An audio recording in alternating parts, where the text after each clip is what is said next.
Bismillahirrahmanirrahim. Assalamualaikum warahmatullahi wabarakatuh. Alhamdulillahirrahmanirrahim. Wassalamualaikum warahmatullahi wabarakatuh. Wa ala alihi wa sahbihi ajma'in. Bagaimana anak-anak kabarnya? Mudah-mudahan kita semua dalam keadaan sehat walafiat dan dalam lindungan Allah Subhanahu wa taala.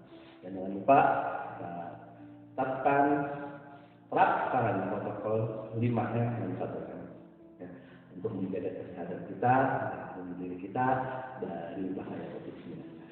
Alhamdulillah kita masuki pertemuan pertama, yaitu kita akan membahas tentang bagaimana latar belakang munculnya aliran-aliran ilmu kalam. Oke, sebelumnya mudah-mudahan kalian semua sehat dan tetap semangat menjalankan aktivitas. Bapak kira untuk absen kalian sudah mengisi di e-learning, absen saja. Oke, langsung saja ke materi yang benar. Bagaimana latar belakang munculnya ilmu kalam itu? Kita tahu dalam sejarah seperti apa munculnya ilmu kalam, aliran-aliran ilmu kalam tersebut. Ini bermula ketika peristiwa dimulai ketika masa Khalifah Khulafaur Rasyidin, yaitu Khalifah.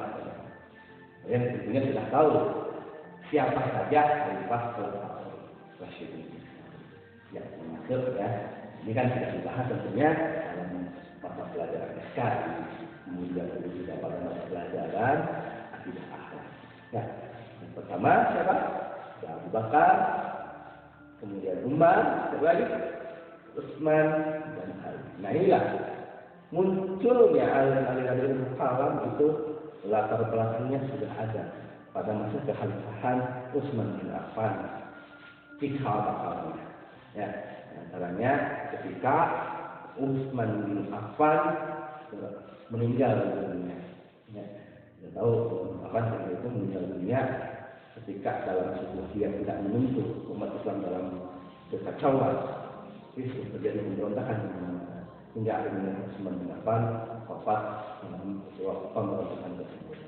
Nah, kekosongan kemudian ini akhirnya menimbulkan berbagai pendapat dan siapa yang akan menggantikan Khalifah Utsman bin Affan. Hingga akhirnya muncullah sosok Ali bin Abi Thalib untuk menggantikan Khalifah Utsman bin Affan. Tapi tentunya di sini ada yang tidak setuju dari atas dasar kebijakan yang ditetapkan oleh Ali bin Abi Thalib selama beliau menjabat menjadi Khalifah. Ya, kebijakan diantaranya yaitu salah satunya menarik kembali semua tanah hadiah yang sudah diberikan pada masa pemerintahan Utsman bin Affan, kemudian penggantian para pejabat yang korup. Nah, yang inilah banyak yang merasa tersakiti oleh Ali bin Abi Thalib. Muncullah siapa? Muawiyah bin Abi Sufyan. Bagaimana kemudian memperontak ya pada masa pemerintahan Ali bin Abi Thalib. Ya, sehingga muncul juga Hasan yang dari tokoh yang memang pura-pura ya, pura-pura masuk Islam tapi tidak dengan sepenuh hati. Tokoh Syiah ya, yang mulai munculnya Syiah oleh siapa? Abdullah bin Sabah. Ini Abdullah bin Sabah memprovokasi. Akhirnya muncullah siapa? Aisyah. Ya, ingin mengusulkan siapa yang sudah membunuh Khalifah Utsman bin Affan.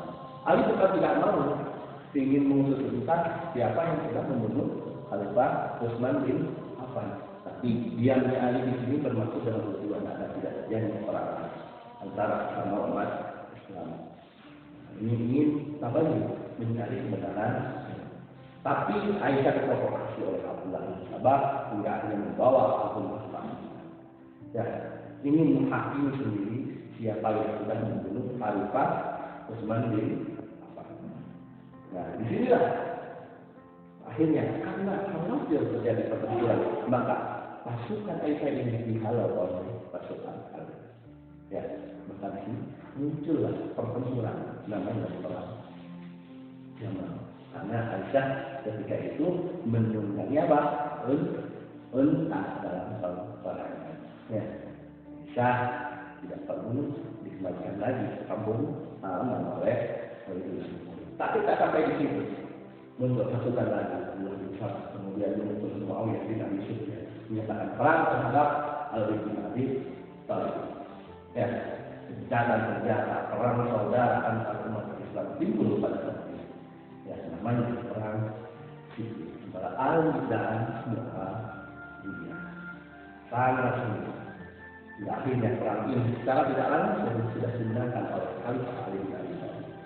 Ya, tapi pada faktanya Muawiyah itu tidak mau mengambil kekalahan. Hingga perang pun akan terus terjadi. Dan inilah yang membuat Ali bin Abi Thalib sulit. Ya, masa bukan sampai terjadi pertumpahan darah antara Islam. Inilah dimanfaatkan oleh Muawiyah untuk mengajak Ali bin Abi Thalib untuk berunding. Tapi di sini tidak mustahil unsur. Ya, ini namanya apa? Dalam nanti cari tahu ya. Perundingan antara Muawiyah dan Ali bin Abi Thalib. Ya, silakan baca buku. Kalian akan tahu namanya. Ya, dan dari pihak Ali bin Abi Thalib ini diwakilkan. Kemudian dari pihak Muawiyah pun. Dari pihak Ali bin Abi Thalib diwakilkan oleh Ammar bin dari pihak Muawiyah diwakilkan oleh Abu Musa. Oh, maaf ya, ayat balik. Dari pihak Ali bin Abi Thalib oleh Abu Musa. Dari pihak Muawiyah oleh Ammar bin. Ya, ini atas perundingan ini pihak Ali itu ada yang sebagian setuju, ada yang sebagian yang tidak setuju. Ya, nah inilah nanti yang menyebabkan pecahnya golongan Islam. Terbukti dalam perundingan ini Abu Musa yang adalah seorang sufi karena ketika hijrah dia tinggal bersama di masjid sangat sederhana, tidak terlalu kemudian Ammar bin seorang yang benar.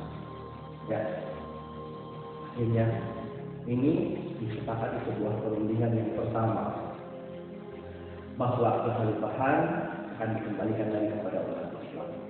Ali bin Abi Thalib mundur dari jabatan, Muawiyah mundur dari jabatan. Ketika itu Muawiyah mundur, Ali bin Abi Thalib mundur. Disepakati itu antara mereka. Tapi ketika disampaikan ini terjadi perbedaan.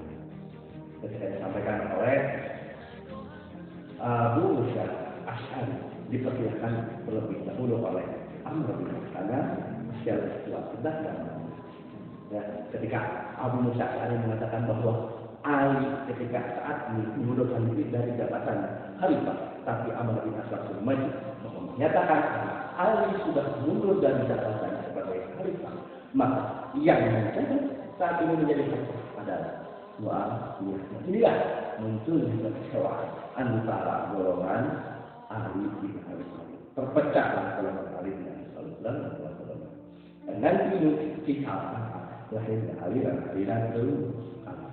Yang pertama ada yang setuju dengan golongan Ali, namanya golongan Syiah. Dan ada yang keluar dari barisan Ali, namanya golongan Khawarij. Mana demikian juga disusupi oleh Abdullah bin Sabah. Ya, tidak hanya pemimpin para Islam. Nah, disinilah cikal bakal lahirnya aliran ilmu.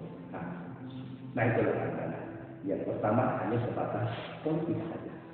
Ya, perpecahan politik, tapi kedepannya ini berkembang menjadi sebuah dogma, pemahaman, bahkan sampai pada istilah dosa bersama, kafir, agak manjilah dalam istilah dengan sebagainya. Nah, itulah nanti akan dibahas dalam aliran Islam yang akan kita bahas pada bab. Nah, itulah untuk pertemuan kali ini, anak-anak. Mudah-mudahan sepintas, tapi kalian bisa paham. Ya, dan selebihnya tolong harapkan di rumah dengan kalian saja ya, menyimak penjelasan Bapak, tapi kalian harus cari sumber lain ya, baca dari buku. Sekarang banyak semua media bisa kalian manfaatkan. Oke, itu saja untuk pertemuan kali ini ya, anak-anak. Selanjutnya tolong untuk tugas yang sudah Bapak sampaikan ya, silahkan dikerjakan, kemudian kalian kirim melalui komentar yang ada di Facebook yang sudah dilakukan. Terima kasih anak-anak. Kurang lebih mohon maaf. Assalamualaikum warahmatullahi wabarakatuh.